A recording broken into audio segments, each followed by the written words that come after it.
Welcome, y'all, to YouTube time and yes, coffee time with Madison and Christine. It is a rare, you guys, gray and rainy day here in Santa Fe in the summer.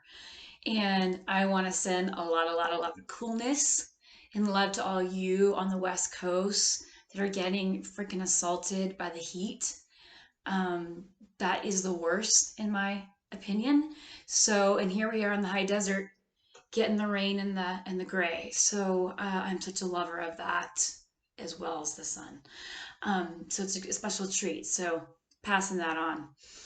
You guys, today the topic is very deep, very triggering often, and very important. I've seen a couple posts lately on Instagram and Facebook that got my heart deeply around a topic that's been it can put people in suicidal places. It's a murderous. I call it soul murder in a way, and that is around self-image and also the distortions in our world that are definitely part of that murderous process.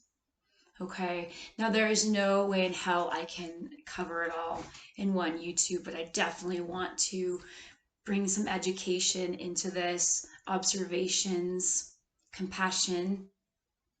Let's open up dialogue around this, you guys, because it has to stop. Now, you all could look at me and be like, well, you have blonde hair and you look athletic and you should have no issues around this and fuck you. And, we all have different body types. We all have different ways of being around how we feel about exercise and all of that. So there can be reverse judgments, whether someone's overweight, someone's underweight, someone's got this color hair, these big boobs, not big boobs, big butt, those are the big things today. Like if you look at beauty trends, they change all the time. So the message is you're never enough. Okay. And I like to get personal in these, and I can tell you, oh my God, coming from sexual trauma, I have had severe PTSD around image and disorder. I mean, I started with um, at age like 17 developing an eating disorder called anorexia. I'd say it was exercise bulimia because I was a really powerful competitor. Didn't it was a mix of many things. I'm not going to go into the details, but any of you listening that have come from sexual trauma, it is most common to develop an eating disorder, image disorder, and that is a natural response to a trauma where you felt so out of control. Okay, and each one of you listening, including myself, have our different ways of absorbing that trauma, of working that trauma out. So please be so gentle with wherever you're at, because trauma is its own world and you can heal from it. And it takes a lot of patience. Okay, and finding the right person, therapist, mentor, however it plays out for you, to help you walk that through. It's so important to reach out for help and finding the right help for yourself. Okay. And I am someone who's very passionate in helping around that because I myself have truly freed myself from that. And I still have some openings. You can go to madisonchristine.net and I can set up one-on-ones with you if that's something you want, or there's many other people out there that specialize in different areas. Okay, I will say this, like I have always said, you want to find someone who has their own experience, because there's a lot of fucking bullshit out there, a lot of fake help.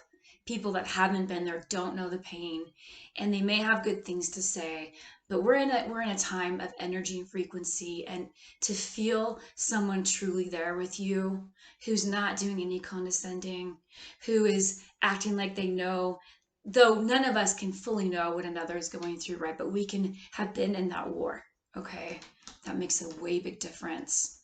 So this is a time to really check in. How does my body feel around this person? Your body knows. And it's interesting I say that, right? Because a lot of trauma connects to dissociation. You will still know, because I went through a few therapists and I found the one who didn't even specialize in eating disorders. The ones that did were not for me. The one that was understood pain, that saw into who I truly was. So you have your own process.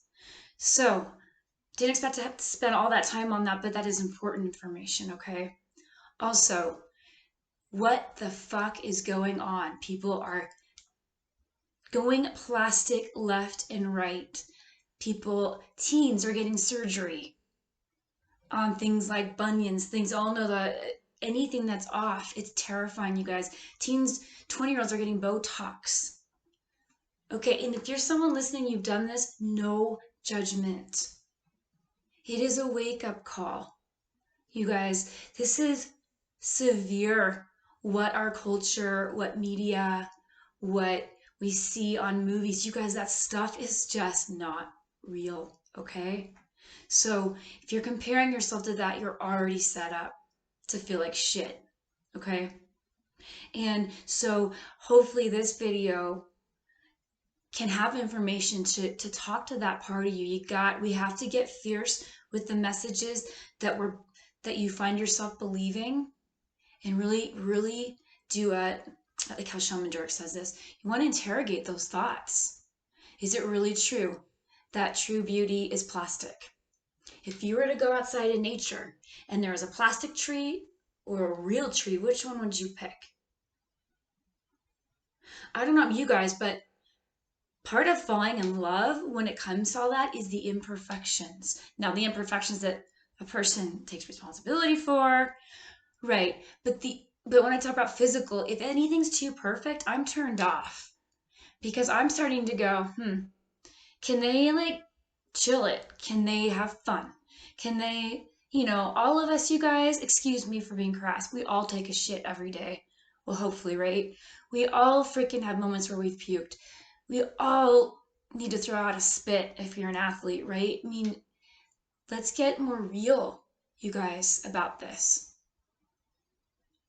And then you have the layer of sexual trauma. You guys understand I need to get more vulnerable because I want other people not feel so fucking alone. How many relationships I've been in where the conversation had to come up around feeling terrified of abandonment, of my body not being good enough for the person I'm with, especially the male, right? Being around, maybe a woman shows up and she is of this, has the big ass, the big tits, has everything perfect. And I'm sitting there going, oh my God, I'm like a whole other flip of that, right? And sexual trauma, for me, I come from incest, so with 3 sisters, so it was always this unconscious competition, like it's very deep seated, okay? But any of you have been incested, there's nothing wrong with you. It can make you feel crazy and make you come across so insecure. This is not about that, you guys. This is about looking at the mechanics of what goes on. I can really give hope in this area that it is possible to work it out, to come more into your self-worth, to come into how you want to be with your body, to get your power back and realize, for me, I'll give you an example. So through my process, I discovered, well, I'm a person who just loves all people. I can be attracted to male or female. And it's just an energy thing to me. It's not about just the body parts. That seems so weird to me. Okay, so for me, I could be attracted to one or the other, right? And then I go, so wait, what would I be attracted to? Let's say if you put me on the gay end, what would I be attracted to? I certainly wouldn't be attracted to the plastic shit. Not even for a second. That's not my thing.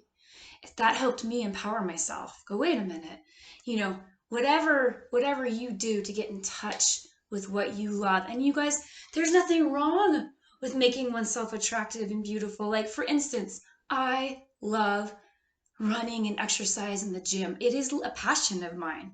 I mean, every day when I wake up, I have a certain time in the morning, and that's how I start my day.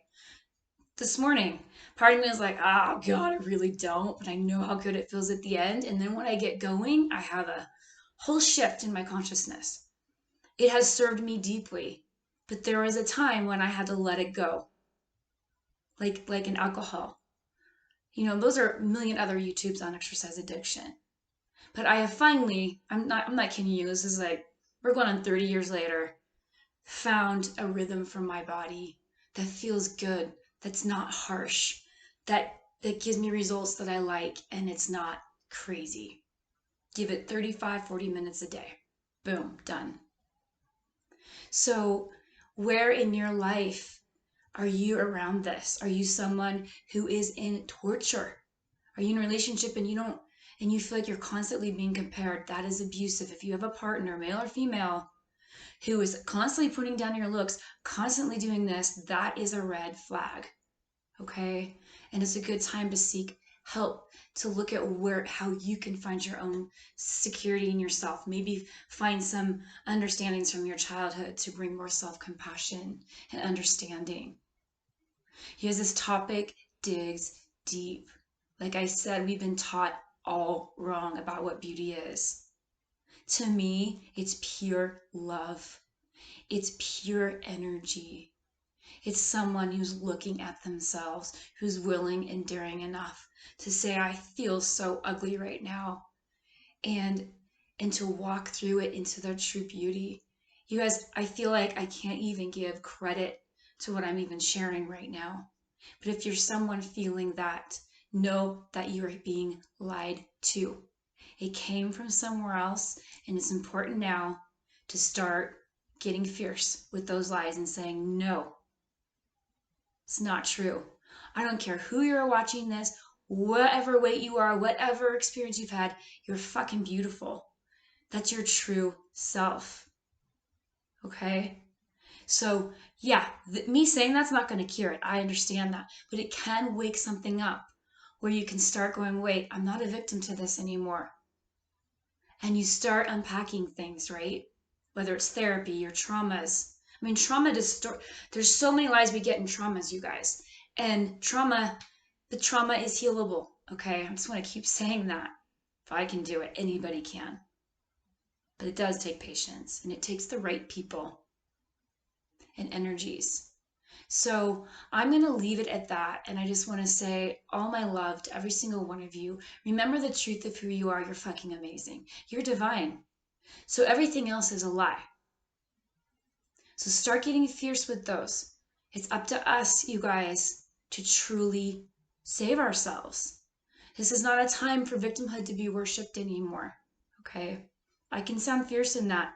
And I'm going to be, because I don't enable that. We can get addicted to the suffering. Time to shift that around. Suffering is part of this existence. I could go further into that. So it's not a judgment on that. Trust me.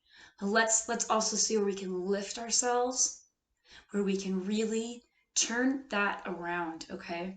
So thank you for being with me. Please feel free to put comments down below, any questions you may have, because I just realized how much this opened up so much more. So cheers, you guys, to your true, true, true beauty and to your true feelings wherever they are at right now. Love on those. Be with those. There's nothing to fix. Because there's nothing to fix. That's the first step, okay? And I think you'll get it as you sink into what I really mean. So it's MadisonChristine.net if you want to reach out. And please hit subscribe if this is resonating with you and supporting you. And thank you again, and I'll meet you all on the flip.